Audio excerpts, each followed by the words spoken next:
Ladies and gentlemen, welcome. My name is Drag Drop, and this is Effect versus Vega Squadron. Finally, we have time for this effect. They had a bit of a break, of course. They just came off a series of their own. They beat Gambit. Incidentally, that's the team that's knocked down Vega Squadron into the lower brackets in the first place. So funny how that works out sometimes. And even though Vega will be denied their revenge, they will still get a chance to make it one round further. Of course, low bracket means if you lose, you're out here in a Perfect World CIS Masters qualifiers, and of course, this game here is no exception. I'm once again joined by Franz, who is hopefully back from his break. Yes, I am. Amazing. Alright, so how are you feeling? You still going strong? A bit better, you know. I got some lunch and took a shower. I think I'm good to go for the series. Nice. I'm actually out of food after I got back from Ashgabat yesterday. Just fell to sleep before getting anything from the store, and then I pretty much woke up before I started the stream today, so couldn't get anything. But I found some cereal at least. I'm fine when I'm cast, or maybe it's just because time is passing by so quickly. Yeah. I speak for the trees. Well, Nature's Prophet. First pick here for effects. So that seems to be a very popular hero these days. This hero is strong for two reasons, I believe, and the most noticeable one is that in the mid and late game, he's just a monster at split pushing with that teleportation skill with treants and with his ulti.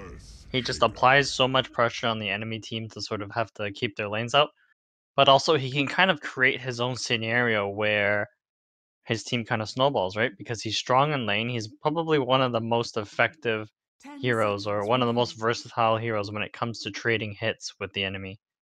Because treants do a lot of damage, and he himself does a lot of damage, but also, like, if he trades hits with you, he's willing to just TP back home and then use his teleportation to get back in lane, right? So it's not like he loses anything in that scenario, and so yeah, quite a strong first pick from Effect. well, Vega Squadron, they pick up two very strong CC heroes. So, you know, Earthshaker, probably one of the best initiators and counter initiators in the game, and Bane, one of the best heroes at setting up kills. So, pretty solid first phase from both teams. Neither team really giving out a whole lot of information about the rest of their draft. In fact, they're taking some time to think about an appropriate response. I mean, Earthshaker, Bane, two of these heroes that can actually put the Nature's Prophet into a very compromising position in that offlane. If he's going a little bit too ham, like Bane wrapping around behind him, setting up for the Earthshaker even early on. So it's something that I might want to keep in mind. Yep, or in fact, they can pick their own kind of hero to mix things up. Like, well, I wasn't thinking of Rubik, but Rubik's definitely sort of a strong pick. You know, very solid position 5 hero. Probably the most valuable thing about the hero is that he provides you with an instant initiation. Not a lot of heroes have a spell like Lift that sort of instantly stuns you from a distance, and also this hero just provides a ton of utility in teamfight because of that spell steal. Yep. So also a couple of decent spells to steal already here. Anything that you can get from the Earthshaker, particularly the Fissure, I guess. Maybe not so much the Enchant Totem, but pretty useful to have. Just have that same strength with less cast time even. And then the Bane ultimate, yeah. The Bane ultimate as well, very easy to steal because it's a channeled ability. So yeah, certainly. I was thinking for effect though that maybe they still need like a position 4 support that can help them create kill potential for the Nature's Prophet lane, because I think Nature's Prophet as a hero really thrives when he has a support that can help roll in with him, or I say roll in, but help roam in with him to help create kills on either his lane or other parts of the map. Heroes like Spirit Breaker, Earth Spirit, maybe even Monkey King and Earthshaker. yeah. Well, Spirit Breaker has been banned out quite a lot here in these last couple of games, I believe. And same for Night Stalker, I guess. They're similar heroes in that regard, right? Yeah, Spirit Breaker kind of 10 seconds remaining. re-entered the meta, I think, and the reason why Spearbreaker, 5 to quickly seconds summarize why remaining. he's so valuable in the last couple of weeks, is because he creates his own early game, so he can always really get levels because he's so tanky, and his spells Radiant always work in team the early battle. game with charge and with bash. And then also, because he kind of creates a scenario where he can win the early game, he helps Dire his team team pick. snowball by just being able to catch heroes all over the map. And I think those two skill sets are really important in Dota right now, especially because your lead doesn't really mean anything in Dota because players are so skilled and so capable of finding farm on the map that if you as a team 10 don't have any seconds mechanics remaining. to prevent the enemy team from farming, then you risk a scenario 5 where any seconds lead you remaining. had in the early game means nothing. Yeah. Always gonna be that potential for a comeback. Just one team fight to just turn things around. But, speaking of team fight, I mean, Vega Squadron already have a decent amount with the Earthshaker. We'll see if they want to try and double down on that a little bit here. They're thinking about the next picks, which should be some cores coming out. Yeah, so with Earthshaker, there's two ways to sort of draft around an Earthshaker. Either you have heroes that follow up with the Earthshaker's abilities, so heroes with either long range spells or attacks, or heroes that can follow up with like blinks or high mobility.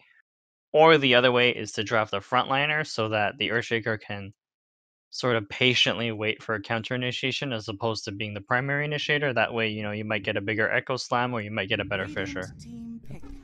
Puck. There's the puck. Kind of works both ways, right? Puck instead of for the Earthshaker and vice versa. Yeah, so Puck can be the primary Dire initiator team or the counter initiator, but most Disruptor. importantly, it gives Vega Squadron sort of a way to follow up with any initiation from Earthshaker because now you have a ton of magical burst damage. Yep. Well, gonna have to play around to Disruptor once again, though. I feel like it's a matchup that's we've seen 10 a whole lot of. seconds remaining. Obviously, it is the textbook counter, and has worked out It- quite well 5 against seconds remaining. Gambit at the very least, and poor Cheshire Cat.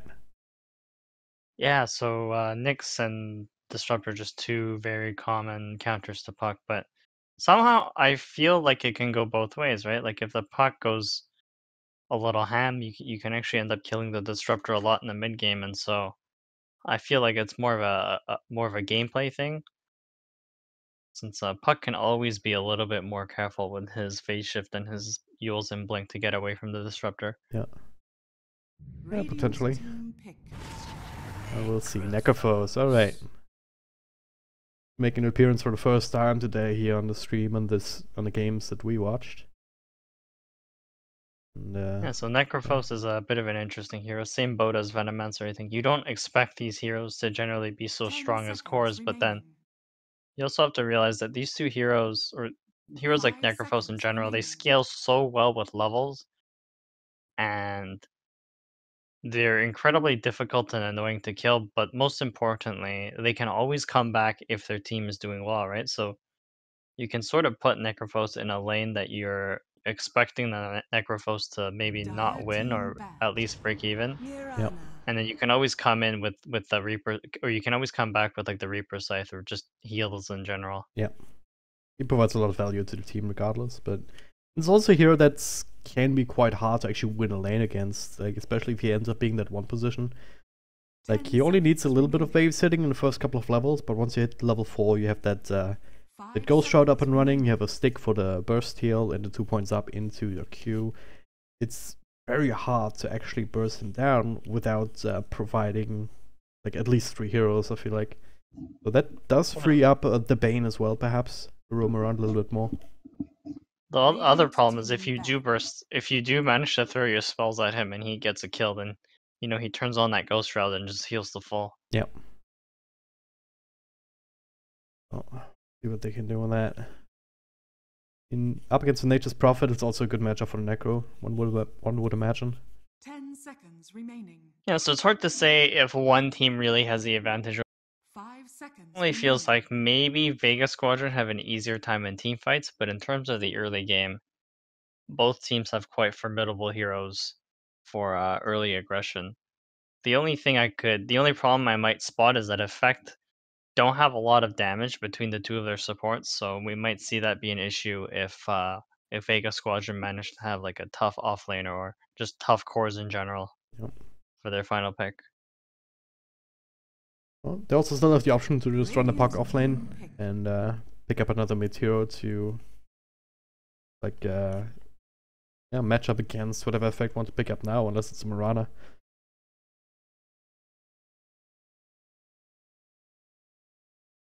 Right. And so with this final pick, in fact, it 10 looks like they seconds need their remaining. carry, so we'll see what they pick here. Oh. Broodmother. Alright, so Broodmother mid perhaps. Mirana safe lane instead. Extremely interesting pick, no? Especially against the Earthshaker, right? It feels like if you don't win the early game, And eventually, fucking yeah, Necrophos. gonna get run down by any one of these heroes. 10 But I mean, seconds teams that remaining. usually pick Broodmother, they have like a very specific playstyle in mind, right? And I think we 5 saw Effect seconds do this in remaining. game one against Gambit Esports, where you sort of have multiple split pushing heroes and just heroes in general that are really tough to kill. So you just slowly outfarm the enemy team and you slowly pressure them. Yep. So that you mount enough an advantage that Broodmother and Nature's Prophet, they just get so farmed that perhaps their opponents will have trouble dealing with it. And it's not easy for Vega Squadron to catch any of Effect's heroes, at least until you start seeing blinks on the puck in the Earthshaker. Yep. It should definitely be interesting, especially that matchup up against Necrophos G, picking that one up with Real Yu, also known as Aloha Dance, of course. Taking the Troll Warlord now, last pick from Vega. So I can see this going either way, right? So, whichever team really comes ahead on the 10 seconds early game, I find it. I think it's very difficult for a team to lose an advantage once they have it in this game, just because both teams have heroes that are really good at snowballing. Yep. I can see that, definitely. At the same time, like, I feel like if the game stays even, then eventually Vega Squadron will just be able to overpower Effect. Not just between the Broodmother counters, but also Necrophos being just very strong in this meta. And Yeah, Necrophos, Troll Warlord, some of the burstiest heroes in the game.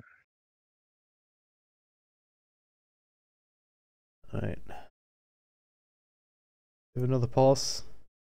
Yeah. Always. Summons Classic. effects. Not getting used to this pause being in the draft screen or at the end of the draft screen.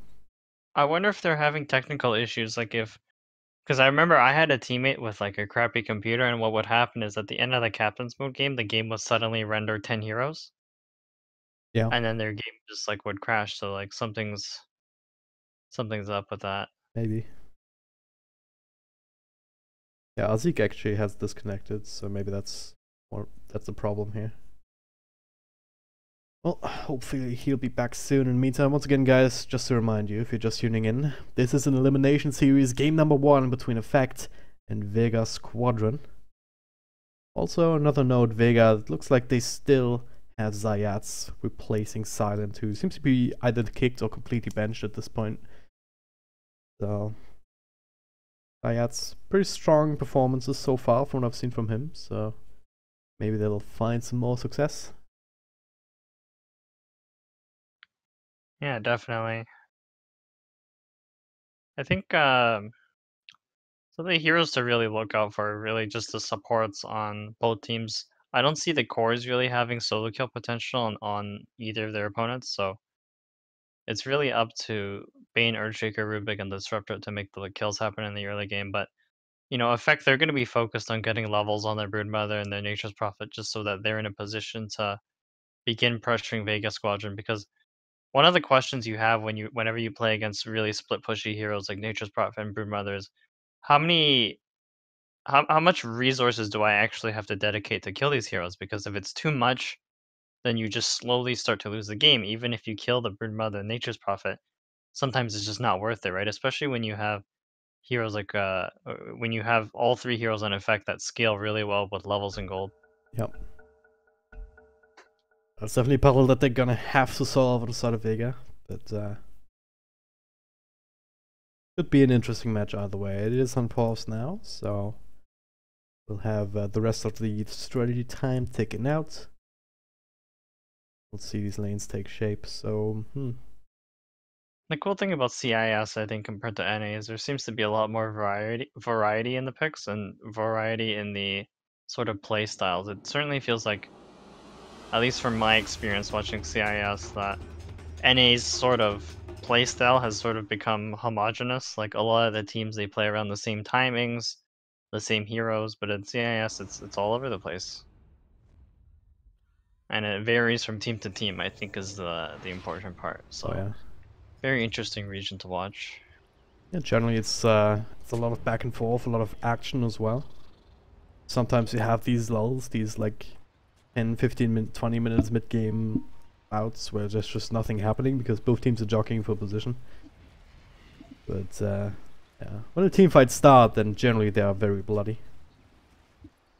So that's Like just compared to my- some of the previous games we watched, there's a lot of kill potential yeah. all over the map. I mean, both teams are very capable with catching their opponents. So, as I mentioned earlier, like if one team has like a significant advantage on the early game, I think it's really difficult for the other team to come back just because of how easy it is for either team to get kills this game. Yep. Alright. 30 seconds to battle. What is this here? So this affects. We're looking for an aggro trial in here, perhaps even. Right now, Sadoy, of course, he also whacking his way up here. No one's on the bottom side of the map for the time being.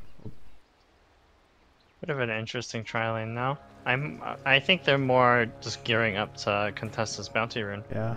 Oh god, there it is. Lift into arrow. Actually missing. The No battle miscommunications as a result of a lot. Will actually be alright. And yeah. King R apologizing. I wonder if that's because of the hill. Like sometimes you click and you don't know if like the actual positioning is correct because of the way the game processes high ground and low ground. Well, at least they still secure the bounty rune. But Afterlife able to get his own one, so it's still 2 for 2 trade in that sense. Offlane Puck right now versus Murano made a TP down bottom. The lanes will be more or less standard from effect. How do you expect this mid matchup to work out? G up against the Broodmother?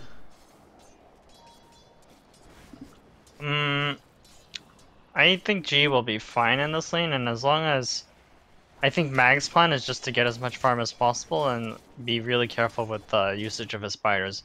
Perhaps even using his spawn spiralings primarily as a nuke later in the laning phase. Yeah. The cool thing is about the Necrophos Q, I believe, you don't actually have to have vision for it to go out on things. Even if the spiders are invis, and if they're in the AoE, they'll still be tracked down by it. You have no right. It doesn't do enough damage to kill the spiders, so as long as Mag is careful with how he uses them, it should be fine. Yep. Yeah, just something to keep in mind for him. Especially spiders starting to tick low from the Heartstopper aura as well, but it's extremely slow. Meanwhile, up top, there's a lot of damage being done here to Zayats and Aloha Dance. I think some issues maintaining control. For now, though, they are. Oh. He is ahead in terms of CS, but another disconnect on G. So now that I think about it, I think Broodmother wins this lane quite handily because of the regen from the web. So the spiderlings should never really dip low enough for G to be able to kill a significant chunk of them, and as a result, you know, Broodmother can do her job because you know, she's successful in lanes where she can just build up so many spiders that the enemy laner has to feel threatened by them. Yep. Well, worst comes to worst, I guess Necrophos can always Ghost Shroud and try and TP out, but if Mag has the nuke available at that point, it might not even be enough. Certainly. There's also always the potential for some rotations to shift the balance a little bit. This Broodmother has become sort of a specialty for Mag, I believe. Bottom lane, Alpha Ninja actually doesn't have the leap yet here, blocked off by the Fissure. Might should be in trouble in there. Afterlife will get the first blood. First blood, it shall be. Alright, that's Noted. pretty damn good. Just knowing that that arrow is still there, you can make good use of these Fissure blocks. If you can land them, and Alpha Ninja no help at the same time. Zeke, it was making a pull. So, Quite interesting that he falls so early, and I mean, this puck has quite a level advantage on this Mirana now, so Should be quite an easy lane for Afterlife going into the mid game. So that's not enough to offset this top lane because like Alordans, he's getting his last hits. It seems like Sadoy and Effect and King R, they're just throwing out a lot of pressure here. They've already burned through most of this region, if not all of it. Yeah, so just looking at both lineups, it feels like Vega's going to be very reliant on Mosaic taking a lot of damage. Vega's going to be really reliant on Afterlife to sort of make things happen from like the level 7 mark onwards, just because, you know, Troll isn't going to be in a condition where he wants to move around. Nightmare, the Fissure, not quite blocking King R in, but he's trying to keep Alordans away from him, but long range right click's not quite there. The body blocks actually from the trees, and now Zayat's actually taking some tower shots as well, barely surviving himself. You got team play there from Effect. Sadori just goes for the TP out after the stun has been used, and then loses his time to body block with the trees. Oh, okay, no true creep deny. Not sure if right, that's free even trip to the fountain. Yeah, I'm not sure if that's even worth it though. We're 26 seconds now. Well, he wants to go back to the fountain, right? So I don't think you actually walk back to the fountain in 26 seconds without boots, but I could be wrong on that. Oh well. It seems about even, actually. Yeah. Don't think there's too much of a difference. I guess maybe with the walk time as well as the region time that you need to spend there. That's might still be slightly more efficient at this point, but seems like something you'd have to test out. Yeah. Given the move speeds and stuff. Ah, Shaker's mid. Yeah, I could turn into something here, but Rather very hard to half health. catch like that. She's actually getting quite close to level 6, so could see a potential kill here if Mag doesn't watch his health. Alright. King R, make notation as well. Nature's Prophet, just trying to do some curious snipes here and there. And all of this is base for Alordans to finally get some free farm up here. So this bit of pressure, this rotation from Slayer has at least achieved that they don't feel comfortable pressuring top lane anymore. Yep. And so definitely feels like a factor kind of playing behind right now. I mean, Vega are getting much more out of the lanes, especially given that Afterlife got that solo kill on, or not really solo kill, but that kill on Morana, so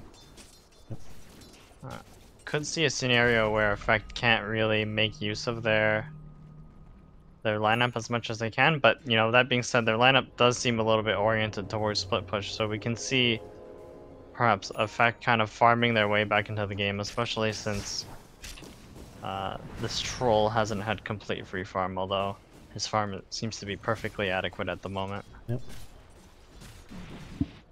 So is the farm for Mag. He's doing this Broodmother thing where just spread out webs between the lane as well as the jungle. So he's farming the odd ancient camp, the odd creep camp down here, on top of the lane farm that he's getting. So he's naturally going to go ahead a little bit. Bottom Afterlife.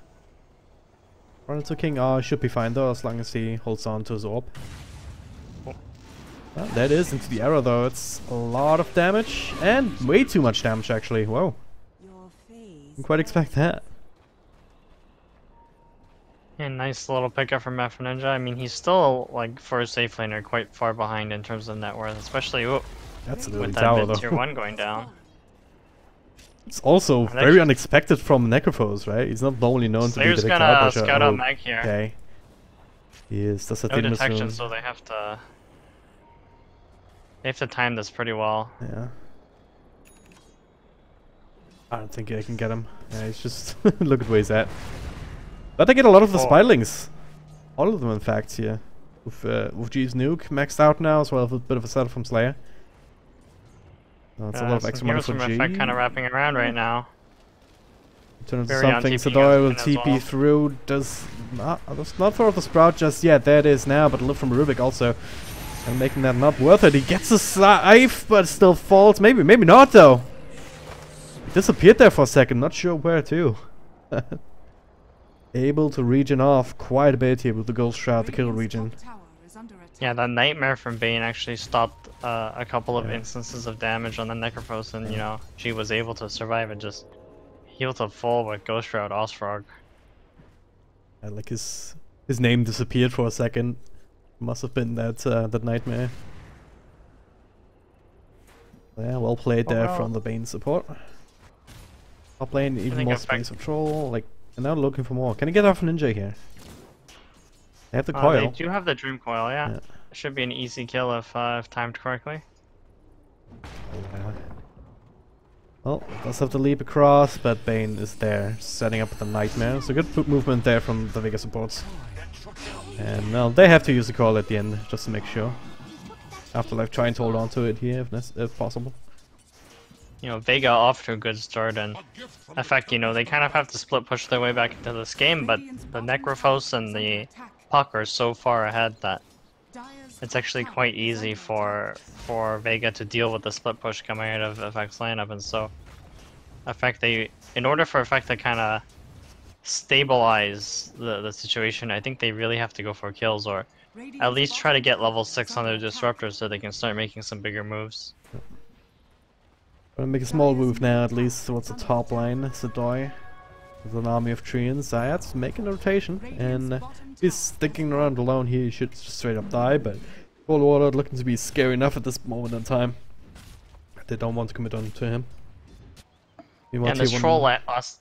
Yeah, go ahead. This troll aspect was actually quite brilliant from Vega because it gave them a hero that kind of lanes well. Nature's Prophet doesn't have to worry about the Treants and is a natural Powerman shield buyer. Yep. Farming up some of these Treants as you can. Effect seem to not quite be ready to take the fight to anybody really. Alpha Ninja is still very happy just farming down bottom as much as he can, which is just being...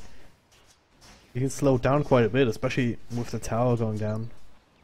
And outside of that, just the bootmeld effect, which has yet to kick in. Yeah, and so, you know, Vega, they're comfortable right now. They're farming basically almost all sides of the map with the exception of middle, but middle's been kind of a dangerous place for the last little while. And in fact, they actually have 2 heroes smoked up. It's kind of hard for them to go for a kill, though. They don't have a lot of damage between these 2 supports, so they have to land that arrow. Very interesting to just pull through that, but now Alpha Ninja will reveal himself, gets stunned up, and now King R on the backside. Slayer gets a stun with the Enchant Totem. Sedoi also coming through, so plenty of damage with 4 against 1.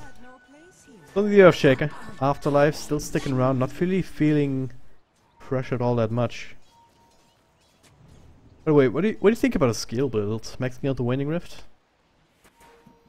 It's a little bit interesting. Perhaps he felt that the silence was way too important in this game, especially against Mirana and Nature's Prophet with the teleport, but not something you usually see, especially since that orb is, I believe, just a much better tool for clearing waves than Waning Rift. But you know, definitely feels like Afterlife is going to get that level 10 quite easily this game, so shouldn't be a big issue. Yep. Also very close to Blink Dagger at this point, only about 500 gold away, and he's still getting fairly free farm down here in his bottom lane. So yeah, it's in fact winning any single lane right now. But you know, they hit level 6 on their support, so there's definitely some potential for a movement, but it seems like Vega's gonna do that first. They smoke up 3 heroes up the top. Doesn't feel like Effect are really in position to deal with this. There's no ward for Vega that's putted it out, or any ward in the jungle in general, so Vega have full vision of Sedoi right now. They should be able to catch him out here. Yeah. Queen Script, after the setup, the scythe kill, it was a slight TP attempt there onto the shrine, but quickly cancelled. Probably for the best, so... Might set up for a tower push as well, perhaps. But the tower's already very low, so that'll be finished up very easily, in fact. But hey, Fiendscript stolen, Nightmare up onto Rubik. Can he make use of that? Maybe, maybe not. His own Treants body block him here. The last couple of right clicks will finish him up, Aurelio, with an extra kill on his belt. Yeah, so far a really good start for Vega, I think. Oh, what the? Oh, even better. Well, Afterlife gets glimpsed back into the Static Storm. 10 stick charges. Ooh, yeah. Still enough to get the kill, especially with Sedoi's ultimate bouncing through. Damn, yeah, it's another core going down in a completely unrelated fight. Come, come.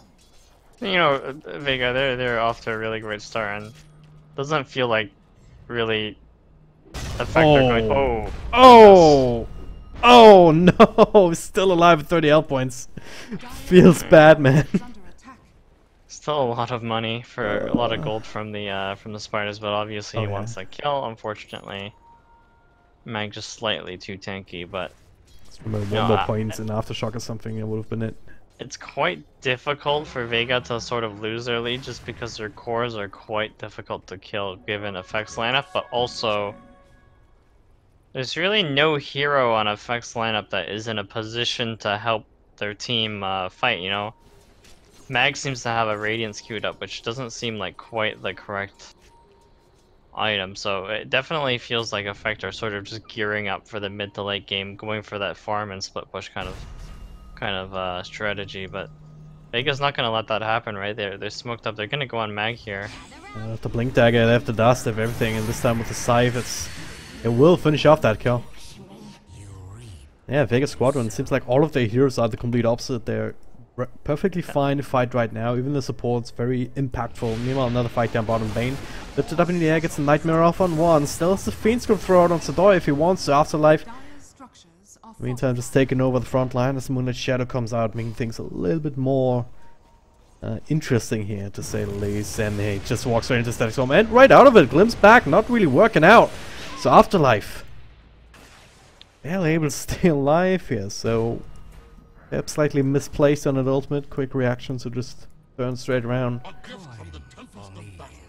Bit of a jumping over the gun on the glimpse as well, but perhaps some panic and Effect are just losing kills or losing heroes left and right, so Vega in a really good position, and Vega actually do have the tools to sort of end the game right now. I mean, Troll Warlord's one of the fastest building hitters in the game, so if Effect aren't careful, they're probably gonna... Might lose another one here. They find Sador on the side, they cancel a TP. The sacred Easy snipe there. Between Slayer and Afterlife. Keep stacking up. Before long, Slayer will have his own Blink Dagger. Mag is about 300 gold away from his Radiance, so should have that. I don't know if that will really change the game, but it will definitely help Mag sort of push out lanes and sort of accelerate his farm, and he really needs a lot of that right now since his team is so far behind. He himself is about 2.5k net worth behind the Necrophos.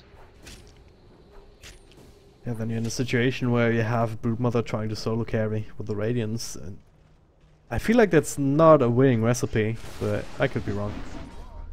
It's really not, but you know, there's not a lot that Vega can do, or not a lot that Effect can do. It feels like they kind of committed their draft towards split pushing, and so they have to like commit all the way, you know? You can't really go half-half, and their lineup isn't great at picking off the heroes of Vega Squadron, so probably not the worst item decision. Dire's top tower is under attack. Yep.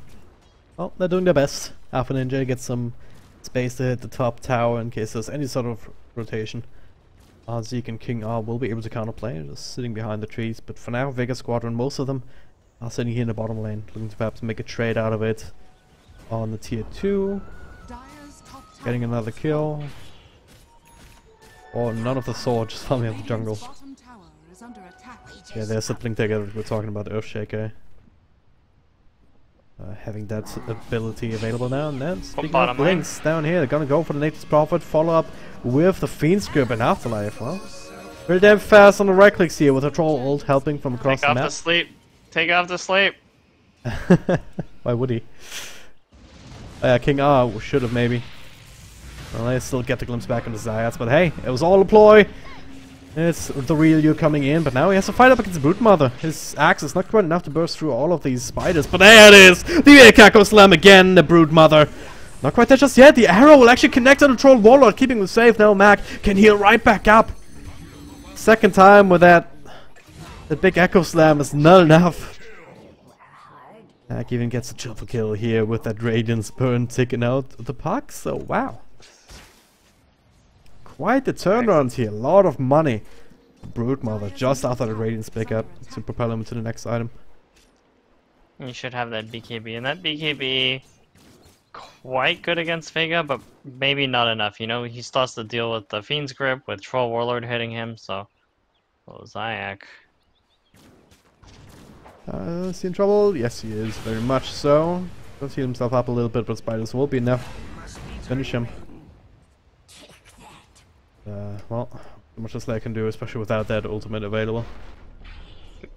I don't know if he mentioned this, but G has also completed a Radiance, and this item ends up being really important for Necrophos, because Necrophos is this hero that wants to scale into the late game, but he doesn't exactly have the farming mechanics to do so. So that Radiance really helps with his wave clear, with farming the jungle, and you know, it allows Necrophos to really just farm an abnormal amount of gold. And you know, with treads, Necrophos actually becomes quite a formidable right clicker as well. Yep. Well, it's definitely helpful. The seeds of fortune. I just need to be in the right place at the right time. I feel like they need him to try and counter out the Spirit Mother to some extent. And make sure to get that finishing bit of damage off. So far, I hasn't really been able to make that happen. So is Vega, like, after the last team fight, like, are they right to slow down at all? They just have to be a little bit careful, right? It just felt like Vega got caught one after the other, and they ended up trying to go for like a counterplay with that Echo Slam, but Broodmother with that insatiable hunger just healed right back up to almost full. So maybe just be a little bit more careful, continue with the aggression, and make sure, you know, G's actually in the fight available to help, because I think part of the reason why Vega lost that was because they didn't have their most farmed hero on the map. So, you know, doesn't really put Vega in a losing position per se, but they certainly have to be more careful. Yep. Now the smoking up, trying to re-establish that control. To maybe bait out top lane to some extent. G pushing it very aggressively now, even without a creep wave, so makes it perhaps a bit obvious. Vega, they're set up for a gank here, right? They set up a ward, their sentry, maybe perhaps expecting someone to walk through this area, specifically Mag. Yeah. If he goes up to farm the Ancients, then they'll be in a perfect position to scout him out. Right Bring here. him down here. There's Spiderlings at the very least. They'll scout out the Vega heroes. Still goes in though, Nightmare. Follow-up is there. Echo Slam kind of whiffing here, but also kind of keeping everyone else away. But Mag gets his BKB off. Zayat's first one to fall on this engagement. Slayer on the other side. Isolated from the rest of his team as Vega called a retreat. Not exactly the fight that they wanted. Effects all ready for that. Only the Spiderlings ends up dying. The Fisher stolen from King R managed to cancel the Fiend's Grip, so I think that's maybe one way that Vega could have turned the fight, is if that Fiend's Grip continued to go and they actually managed to burst down Mag. But instead, you know, Mag gets his BKB off, gets a quick pick off for Bane, and that just gives effect a couple of thousand net worth back into the game. Yep. That 8k lead of sort of Vega was nursing, now down to about 5k. That Troll Warlord starting to get working on Roshan. This should be done pretty quick, and you know, there's no BKB on Mag, so not really a lot that effect can do about this, especially if they don't know that it's happening. I mean, I don't think they've... I mean, they should. I mean, you do hear the Troll ult, don't you? Yeah, but sometimes trolls just use that to farm out. The spider does scout it out, so... Coming in now, Static Storm locked in by the Fissure, still stolen from King R, so Troll Warlord is actually a lot of trouble. Pops the BKB though, he really wants to finish this Roshan. There's a lot of right clicks coming into him, but counter initiation, the call snap, the scythe, not quite enough to bring down Sadoi straight off the bat, but they will still find him. But in exchange, as Mac finishes up the Troll Warlord now, well, Puck able to keep himself alive, just still standing in formation. The Nightmare keeping Broodmother away from Zayat for the time being, and also away from the rest of his team. On the other side of the cliff, they're really trying to bring him down. Need a little bit more damage, and G has it. They find the big pinata, the unstoppable kill streak, and they're looking for more. That arrow, just trying to do something with that, but Zeke, damn. Forced all the way back up to the high ground. Meanwhile, okay, King R, what are you doing there? That was not the retreat path. Well, Azik healing up with a scythe, and gets a glimpse back here onto Zayat's up below that wall spot. I'll get that kill at the very least, but Roshan still being worked away at Vega. Walking back into this pit. They will have Troll Warlord TPing back in, but now the Winter Shadows Doy with the Treants. Trying to scout out what's happening. Dire's bottom Can't actually attack him right now. Will they get back inside the rift? But another Sprout. Very, very hard. The arrow will help them out. Again, the fissure. This time from Slayer, I believe, just blocking the real you in. It's a lot of BKB time wasted. Could have perhaps used Chase, but I don't think Effect was in a position where it would have been caught out. Yeah, so with that first team fight, it really just felt like, in fact, they managed to catch the troll, but they also had to commit so much in order to kill that troll through the BKB, and so G with that blink was G with the blink and Puck with the blink managed to get in the backline and take out so many heroes. So Vega, they managed to get away with Roshan, sort of a team fight win. And now with the Aegis on Troll Warlord, should be in a position to actually try and maybe high ground or at least take out all of these outer tier 2s. So, what's Effect response to this? Just go back to what they were having to do before, just try and split push? Yeah, regular schedule programming. You have the Nature's Prophet, a Brood Mother, two of the best split pushes in the game. Make sure that Vega don't feel like they're in a position to exactly group up, and maybe if Effect sense an opening and Vega's sort of positioning or the way they push, then perhaps go in through there. But for now, I think really just stuck trying to get as much farm as possible in the next couple of minutes so that they're actually able to defend their high ground. Well, we have to try and do that sooner rather than later. Although Dance now has the DD runes, it'll at the very least help him in through this tier 2 tower extremely quickly. Radiant's bottom tower is under attack. Well, He's starting to work on this Aghanim Scepter, which will bring his ultimate cooldown down to 25 seconds. Such a good item. One of the best Ag Scepters upgrades in the game, I believe. Used to be much better even with just disabling buyback, but strong enough these days even without that. TP back from Sadoi, they need all hands on deck here to defend this, but right now they only have him a couple of TPs back after Ninja working away at the tier 2 top. And that is the Glyph forced out with the ultimate. Azik also coming back, so slowly but surely Effect getting all the heroes into the fray. Get the glimpse back up on the real you, but he has the Aegis, he has the BKB to turn things around, so if they want to take a fight, Vega are definitely in a position to do so. Dire's top tower is under attack. Effect also knows, so don't give him it too hard. 300 damage on that tier 3, but most of importantly, they kind of force all of Effect's heroes back onto Effect's side of the map. So, you know, Vega, as soon as that happens, they split up and then they begin to push out the lanes again so they can repeat the cycle. Yep. Well, that being said, the Afterlife and Slayer is still sitting around down the bottom. Could be a big one here if Effect actually end up walking inside the creep wave. But none of them are crazy enough to do that just now by the looks of it. Not quite the kill they want, but also there's so many heroes missing on. Oh, whoa, what's going on here? She blinks inside the trees. Just expecting someone to wait for him, but not quite there, I guess. Just ganked himself, I suppose. I And Arzik might go down top as well. Glimmer Cape, but actually manages to make it across. Lower Dance finds these creeps much more appetizing.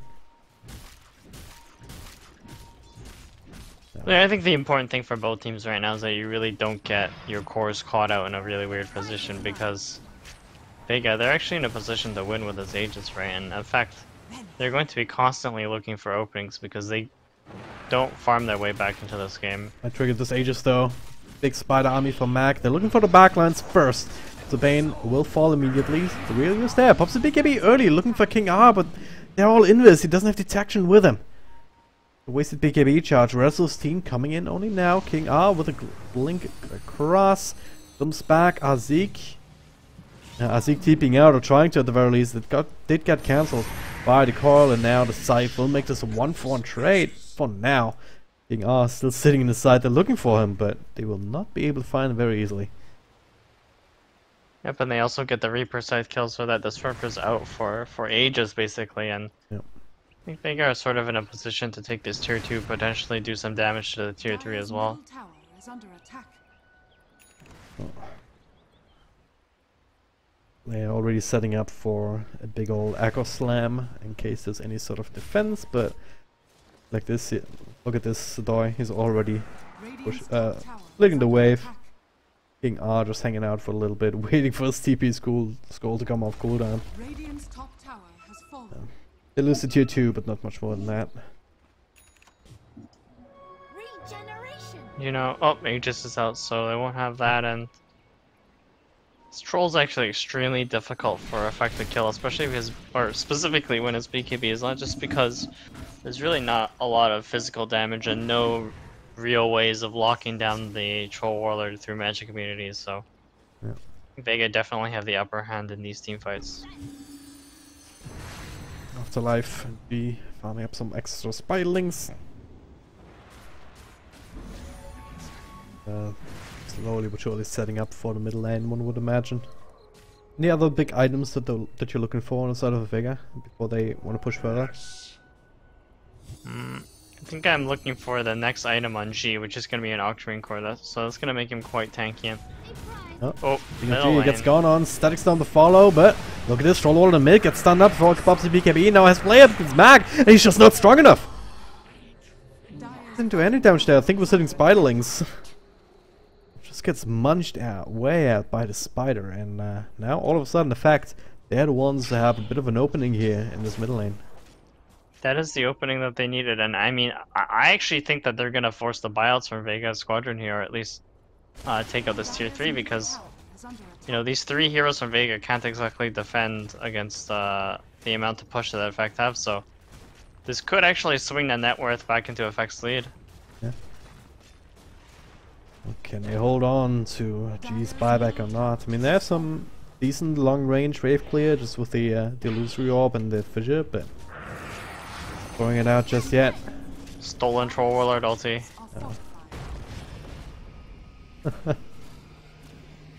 Glyph use Nightmare and that Enfeeble also doing its part on level 2 for now, but does make a difference. Power will still stand without any buybacks. So far so good. Biggest squadron stopping the bleeding right as it happens. It definitely feels like G needs a BKB after that exchange. I mean, I don't think he was expecting to be caught out there. I mean, obviously, because he wouldn't have been standing there. But, you know, Effect are showing that they're more than capable of exploiting any positional errors from the Vega squad. And so, you know, again, Vega, they have to reset, kind of be a little bit more careful. I mean, the net worth gap is closing a little bit. And, you know, I think when both teams are sort of playing on equal net worth, Effect definitely have the advantage just because they have so much more wave clear and so much more global presence and mobility than Vega Squadron. Yep. Oh. Vega moving out again, farming up the jungle. BKB's up now on Stoy as well, so he's a little bit more combat effective in these fights, one would imagine. And there's more targets for Troll Warlord to have to just try and go on, because he's the only real damage through BKB. Vega smoked up. They have 4 heroes smoked up, I believe, with Troll Warlord sort of chilling in the mid lane, but Moonlight I don't Shadow know if though. this beat will work. I think that the trolls saw the spiders being spawned, so they should figure out that something's happening here. Afterlife, he's the gem carrier, so he knows what's going on. Goes for the initiation, but now caught inside the static storm. He needs some extra help here, and that is from the rear. You up against Mag. The arrow will be set up by a Nightmare. The Fiend Script will be cancelled by a Glimpse, and really, you cannot actually fight against this strong Broodmother. The stolen Fiend Script finds the Slayer. Zayats, next one on the list, and now G, last man standing, but not for too long. Double kill for J. All they lost was the door there. 5-man wipe, Vega Squadron. And now staring down another push through the mid lane. Yeah, you know, Effect are doing a really good job of positioning themselves in these team fights and really identifying the right targets. And, you know, the puck was just a little bit crazy there. I don't think that was quite the fight that Vega wanted, right? I think in an ideal team fight, Vega just blow up either one of these cores or the supports immediately, and then the fight just goes from there. But instead, you know, Effect, they get a full team wipe, and they're actually... They killed that tier 3 through backdoor protection. Yeah. But I unplugged my microphone there for a second, so...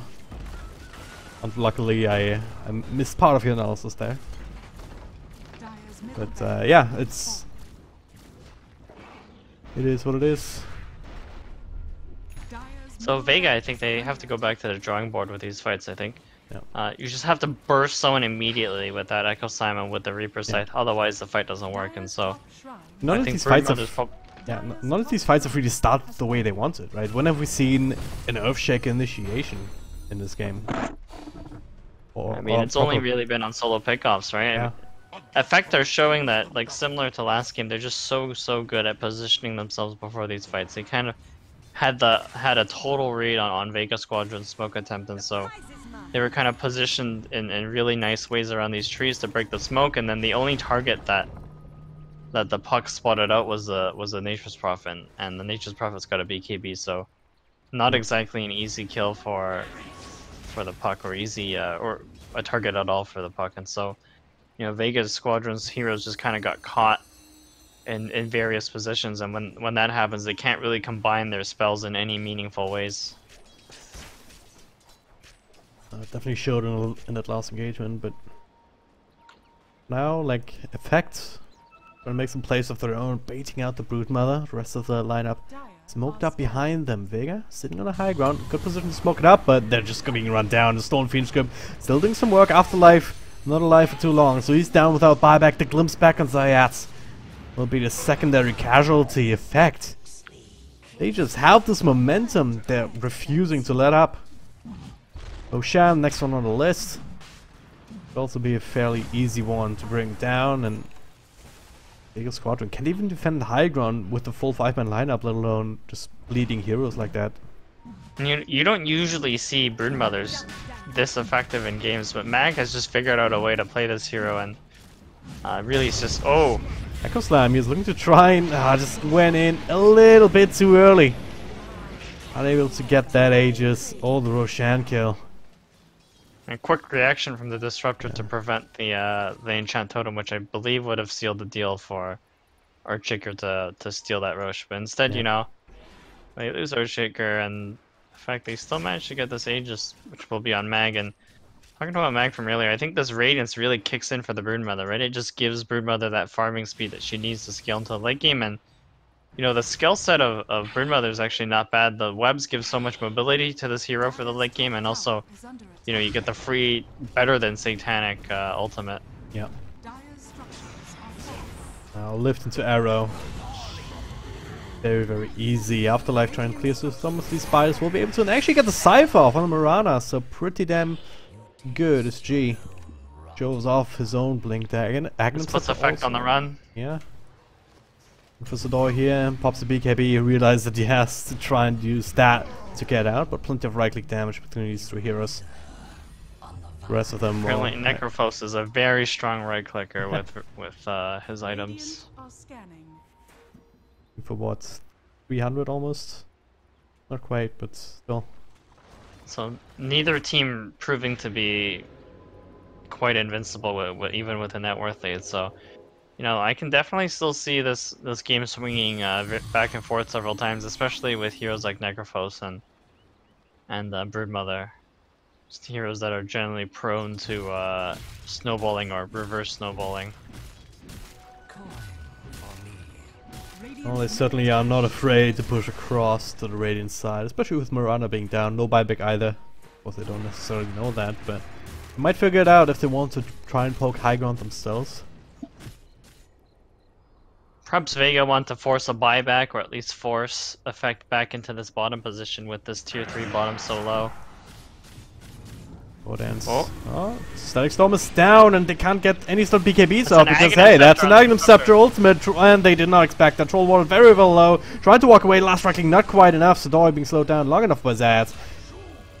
Make sure that the Troll survives, but at what cost, Franz? At what cost? Afterlife might be the next one on the list. He's using up, he's daunting to the orb, or maybe not. Trying to outplay them, but there's 4 heroes around him. There's so much the puck can do, so make that 3 heroes again for nothing. All in the back of this Aghanim Scepter reveal, catching both cores who relied on their BKBs to just get themselves out of this exact situation. Yeah, so effect off the back of another one team fight. They're 9k net worth ahead. They might force out some buybacks off of Vega. They already forced out the puck buyout, but they're gonna need this Necrophos in order to defend the tower, and she does have that buyback available, but it's so expensive for him, and Those are spiderlings, but not the big spider. Mac still able to bring down this 2-3. King R has this Dream Really Coil breaking this available way. on Rubik as well. Has fallen. Oh no. It is coming in, throws it out. The Echo Slam though pretty big here on 3 heroes. They immediately bring down Rubik, but Mac pops the BKB, turn things around. G also sitting in the middle of that. They get the kill. Ghost Scepter will keep him alive. The Cypher the back onto Sadoy, I believe. Yeah, that's another one down, but then Mac, Alpha Ninja, way too strong to get the big core. 5x galore. They want to end the game right now. They find Zayats too. Sadoy already back into the fray. The rest have a little bit more to walk, but look at this initiation now. The Ryu finally showing what he can do. Now he needs to do the same against Mac, but the misses are so strong. Alpha Ninja still plinking away. It's another one down. A buyback immediately, but also losing the Earthshaker. Ultra kill for Alpha Ninja, and it might make it Rampage here. Slayer or Lord Hands come back into this. Dire's top barracks has fallen. I mean, Mag just showing that Broodmother's the future, right? Just bodying all of these cores on Vega Squadron, and Vega looks to be in a lot of trouble. They have 2 of their cores down without buyout for a very long time, and although the tier 2 is still available bottom, Vega or Effect have the option of going for tier 4s here and perhaps even ending it.